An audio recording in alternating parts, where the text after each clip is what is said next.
very good afternoon to you, and a happy Wednesday.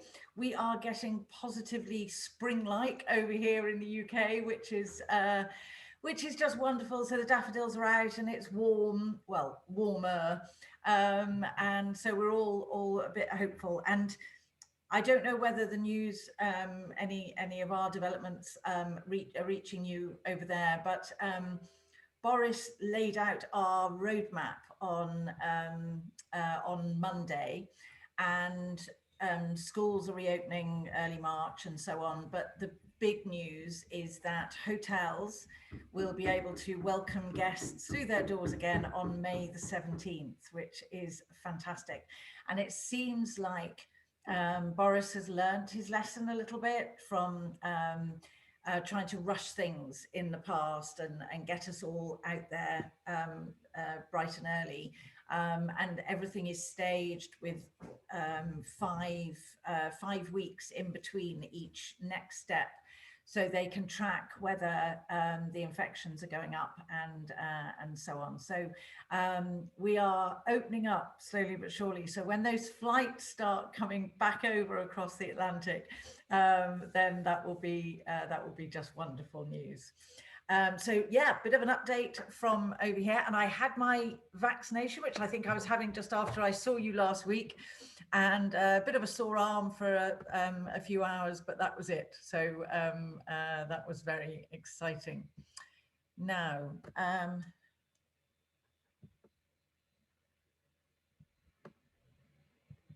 I've got our slides up. So we are heading down south this afternoon, which is one of my favourite places in the country. I know I'm not supposed to have favourites because I love all of the British countryside, obviously, but Devon has a special place in my heart. I've been going down there for as long as I can remember, and still visit as much as we can.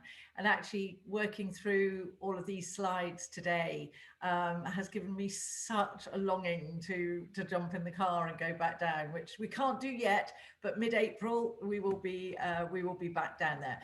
So Devon is a bit like North Yorkshire, is quite a large county, with lots of fabulous areas. So we've really tried to capture all of the highlights for you. So there's something for your clients who love a bit of sport or love their walking or history or combination of all three. So hopefully this will give you a good snapshot. But Devon is quite an interesting county because it has two coastlines. The north coast of Devon, which is sort of next stop the States across the Atlantic, and then the south coast, and they're two very dramatically different areas. So here's the map, and here's what you can see. You can see the north coast there, and the south coast. Now, the north coast is very dramatic and rugged and so on. And if you see it as a little town on the top left called Croyd. Now, Croyd Bay, I used to go surfing in Croyd Bay when, I have to say, I was a whole lot younger than I am now.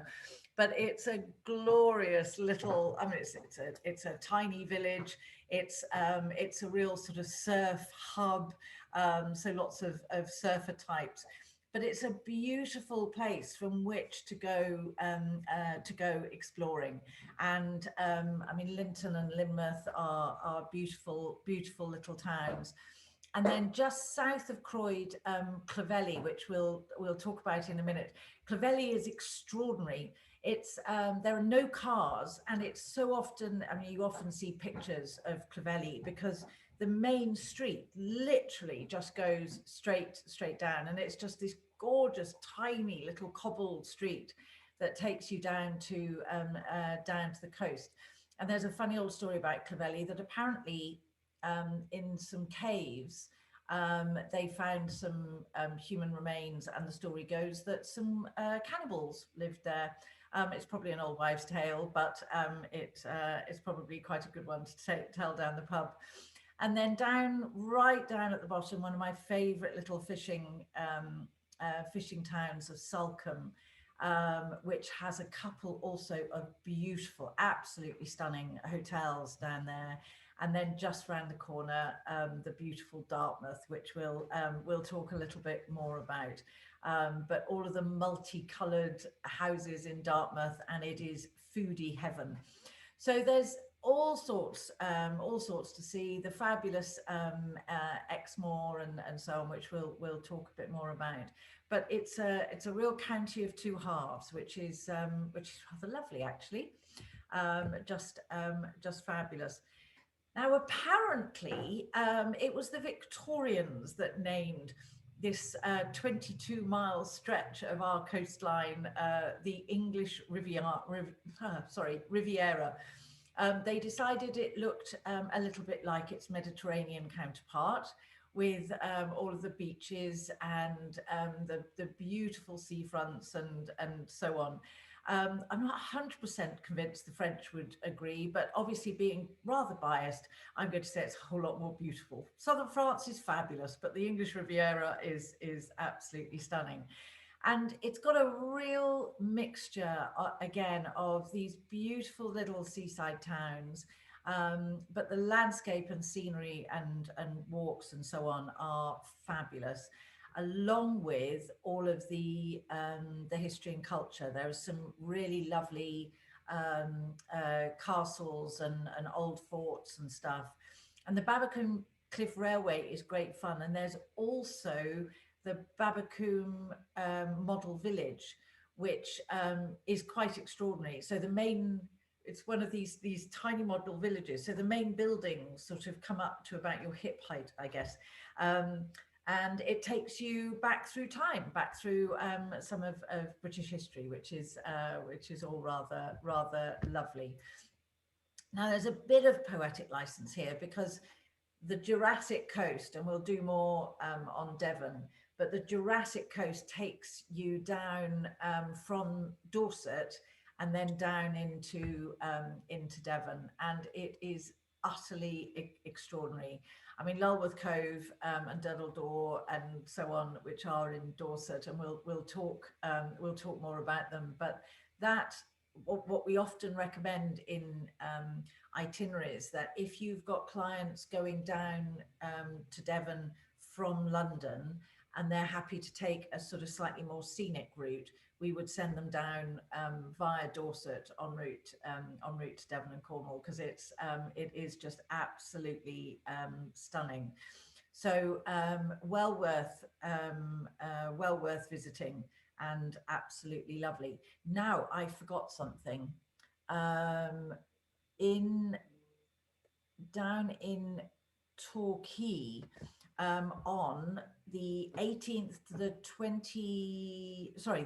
to the 18th of September 2021, and I'm assuming it's still going to go ahead now since the announcement. If you've got any sleuthing enthusiasts, there is the Agatha Christie festival, and they do all sorts, and they put on stage performances and readings and all that sort of thing. So if you have anybody interested in that, then let us know, and we'll also show you the perfect hotel to send them to. So Exmoor and the mid Devon is obviously far more within the countryside, has some of the most beautiful gardens and so on, and is right on the edge of Exmoor National Park, which has all sorts of stories and tales linked to it, which is fabulous. And Bickley Castle, we have our lovely friends down at Bickley, and you know, we've talked to you about our lovely days on estates that we can arrange with falconry and clay shooting and all of those sorts of lovely things, and lunch with the family and so on. And Bickley is one of our favourites, I think, Lucy, you'd agree, down in Devon. So happy to share that. And equally, there's a good bit old sort of trading history and so on at Cold Harbour Mill, which is a fabulous old woolen mill, which that area was very famous for. And then North Devon, which, as I pointed out to you earlier, that's the area where sort of Croyd Bay and down to Clovelly is. Now, Hartland Abbey it's a beautiful old house, and has been used in all sorts of filming. Rebecca, not surprisingly, as it was set, well, Rebecca was officially set, I think, down in Cornwall, but a bit of poetic license. They did some filming in Devon, just up the road, and a rather brilliant series, which actually, if you haven't seen it, I would really recommend. It's a good old BBC series called The Night Manager. And a bit of suspense and all the rest of it, but it was filmed on that beautiful coast. Now, Lundy Island is one of our glorious little eccentricities, I think. It's about 3 miles long, about half a mile wide, and is owned by the National Trust, but is run by the Landmark Trust. And it's absolutely gorgeous. As you can see, there are no cars or anything like that. And there are some rather wonderful, sort of quirky little houses. So if you've got clients who really want to get close to nature and want a night or two just completely and totally removed from society and everything, then we would definitely recommend one of our little quirky houses on Lundy Island. There are about 20 odd houses, I think, on the whole island. So it's just glorious and well worth visiting.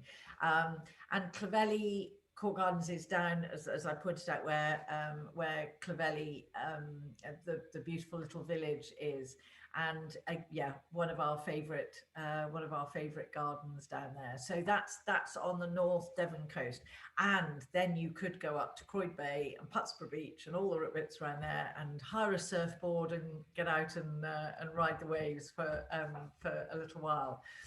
So South Devon is very different. It's far more sort of beach orientated. I guess it's far more what you would expect a coastal sort of beach orientated area to look like. So it's a lot calmer, and it's just lovely. I mean, the little beautiful little towns of Salcombe and Dartmouth and so on are utterly magical. And it's got oodles of wonderful history. And I love this because Lucy found something saying that Berry Pomeroy is the most haunted castle. Something I read said it's the third most haunted castle. How one measures how haunted a castle is a little beyond me. So it's somewhere between the first and the third most haunted castle in the country. There was one group who claimed to have taken a photograph of a ghost on horseback, but yet to be proved. But it's a great story, and if you have brave clients, we'll take them there at night. If you have slightly less brave clients who want to see the architecture and the beauty of Berry Pomeroy, then we'll arrange them to go during the day, which is probably a better idea. So there are gorgeous castles. Excuse me.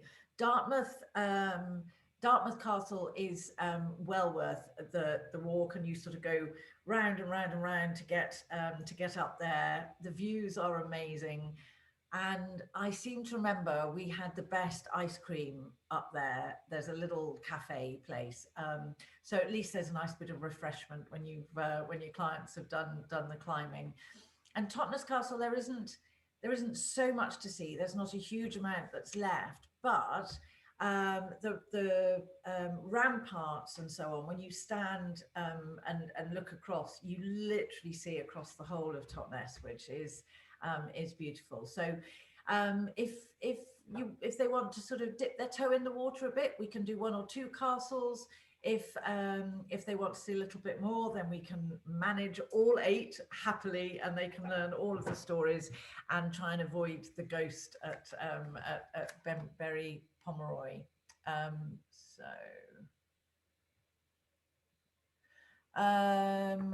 This is Salcombe, I think, isn't it, Lucy? Yeah. Yeah, I think so. Yeah. Right.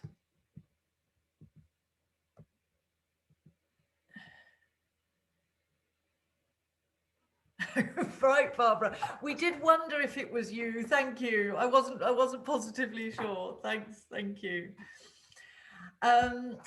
So there's some lovely city life as well in Devon, and Exeter is a bit of the sort of hub of the county, if you like, because as people come in from both the sort of east and the west, everyone sort of converges on Exeter to then move out. And it's a lovely old city, and clients who we've sent who have gone down there and just done simple walking tours, and soaked up the history and the stories and so on. It really is just lovely. Plymouth is oh yes, and there's lots of Harry Potter as well. So any families with children who are Harry Potter fans, they will absolutely love it. And Plymouth is a bit smaller and is also again quite different in style because it's on the coast. It's a waterfront city. So you've got the fabulous lighthouse, and it is obviously home to Plymouth Gin. So if you have clients who would like to do a little bit of a distillery tour, then I think it would be rude not to. And obviously there's some good tasting opportunities at the end as well, which is always well deserved, I think. Now, Exmoor is absolutely magical. Again, it's got all sorts of myths and anecdotes and all sorts of things, but it's whether you see it by steam train, do a good scenic walk or hike, whatever it may be, it really is. We'd always recommend including a bit of time on Exmoor because it's quite dramatic, and it's at the sort of northern part of the county that leads up into the Quantocks in Somerset. And yeah, I mean, whether you go at night time and see a picture like we're looking at now, or daytime, it really is just lovely. And Exmoor is also actually home to the highest cliffs on mainland Britain, so which is quite surprising. I would always have thought Scotland would have beaten us on cliff heights, but no, it is Exmoor, which is wonderful. And this is one of the reasons I love doing these RT and training sessions, because I either learn stuff I didn't know before, or I'm reminded of things that I haven't seen for quite a while. Now, we talked about Dartmouth earlier, and it is such a gorgeous little place to stay.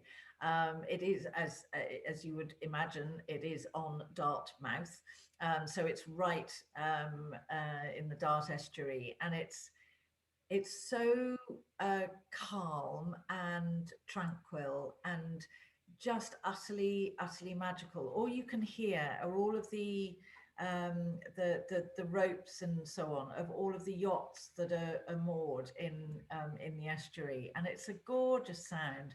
And then the town just sort of goes uphill. You have to be fairly fit or have a car when pootling around Dartmouth, but there are these beautiful rows of multicolored houses, good old Devon cottages and so on. It's just lovely. Totnes doesn't quite have the obviously the estuary and so on, but is equally pretty. And there are wonderful, as you can see, you can do a beautiful, your clients can do beautiful river cruises. There's a steam train, and I remember going on the steam train, golly, about 3 years ago, I think it was 3 or 4 years ago, and I took my dog. Darling Hector came on the train, and I had to buy him a ticket for the grand total of £1. And they gave me a ticket. It was about this long. It was huge. I've still got it at home because it just made me laugh. And it said dog, said dog on it. So anyway, the steam train is just lovely. So it's Dartmouth is, I think, essential if you've got clients doing a trip to Devon. We'd always include Dartmouth, and it is foodie heaven. Golly, there are some fabulous restaurants. It's almost, I'd say, the sort of the Padstow of Devon, isn't it? Really, Padstow is obviously full of fabulous restaurants, and Dartmouth is too. So it's gorgeous, and it's the Naval College is there as well. So getting down there, as I said earlier, I mean, you can your clients can land at Heathrow and then change planes and go straight down to Exeter, which is obviously all very easy. The train is a lovely way of traveling because they do go through some really beautiful countryside. They can sit and enjoy a rather lovely lunch or breakfast or whatever on board, and get down there that way. Or if they're happy to spend a bit of time in the car, we can either go the direct route and straight down the motorways, or the scenic route and go down through Dorset, Somerset, visit some fabulous gardens along the way, stay at the Newt in Somerset, and there are various different ways of doing it. As this says, it does get quite busy in the summer because it's one of our main go-to holiday destinations in the UK.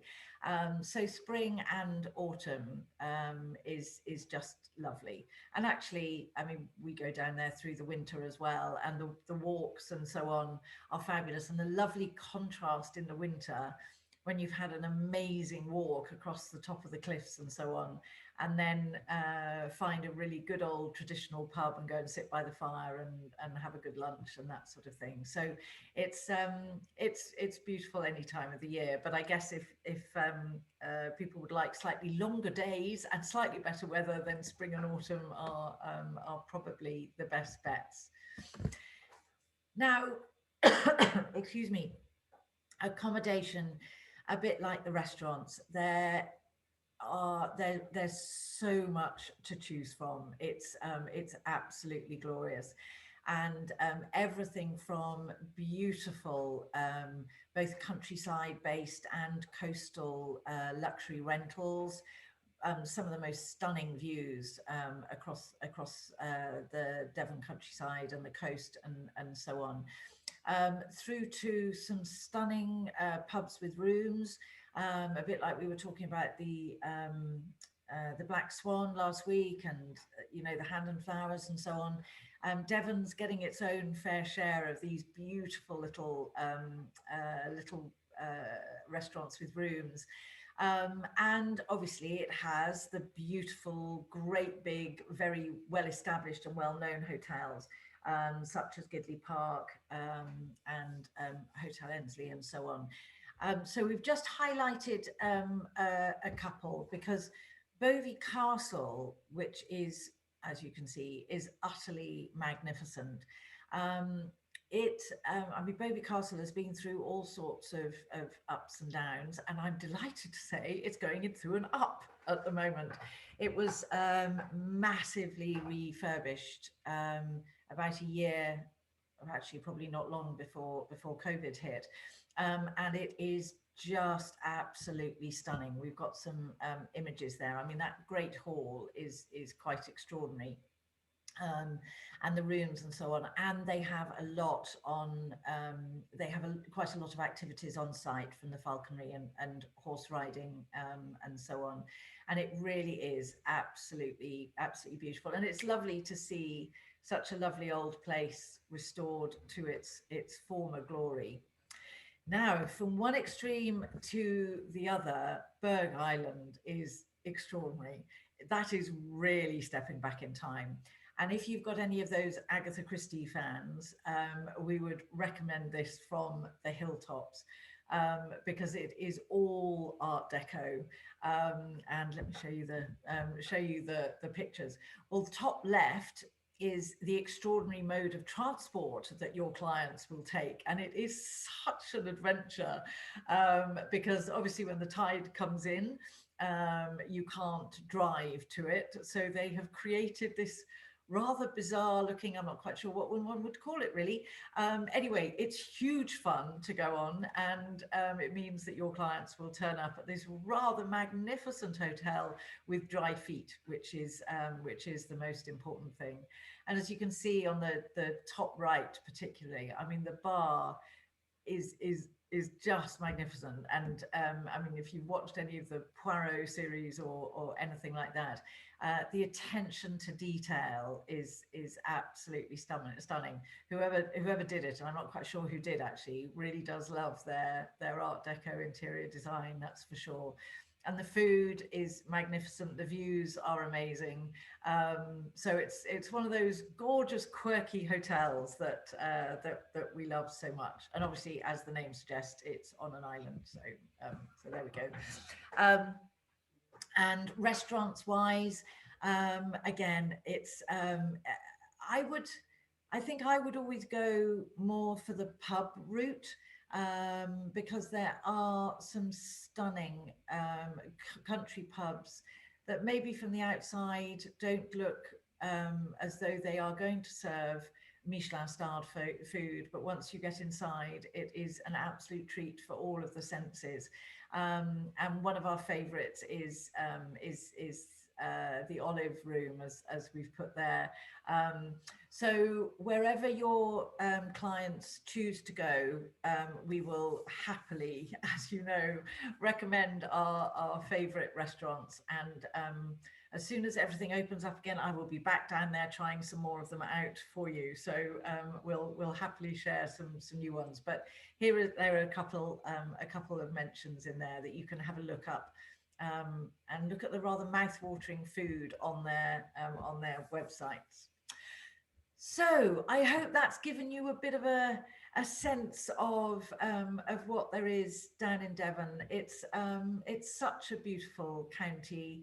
There's lots of contrasts from the coast to the history, the wildness of Exmoor, and the beauty and the food and so on of Dartmouth. So we will happily share it when your clients choose to come over, and it'll be lovely to see them.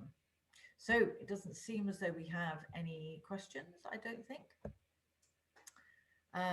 So next week we have a little bit of a treat. We are talking all things Bridgerton. And from what I have been told, it has made as much of a storm your side of the Atlantic as it has our side of the Atlantic. And I think there are some, my pleasure, Todd, thank you. I think there are some fairly obvious reasons why particularly us ladies enjoy Bridgerton. But obviously from our point of view, all of the history and the gorgeous houses and stately homes, and just that whole way of life. So we will share our rather wonderful Bridgerton itinerary with you, and see where we can go. Barbara, let's share Supernova. Oh wow. Oh, thank you for that. We will, that's probably another one to share, isn't it? Fantastic. Thanks, Barbara. So next week, all things Bridgerton. And I hope you have seen it, the series. If you haven't, it doesn't really matter. We will share the wonder of it. But we have been getting so many requests for Bridgerton tours, so we will share all of that with you next week. Thank you so much for joining us. It's been so lovely to see you as always, and we're certainly feeling a lot more optimistic about 2021 over here. I really hope that you feel that sense of optimism as well, and we can start talking in reality about some of these fabulous trips. So lovely to see you. Thank you for your lovely comments, and we look forward to seeing you for all things Bridgerton next week. Thanks so much. Bye bye.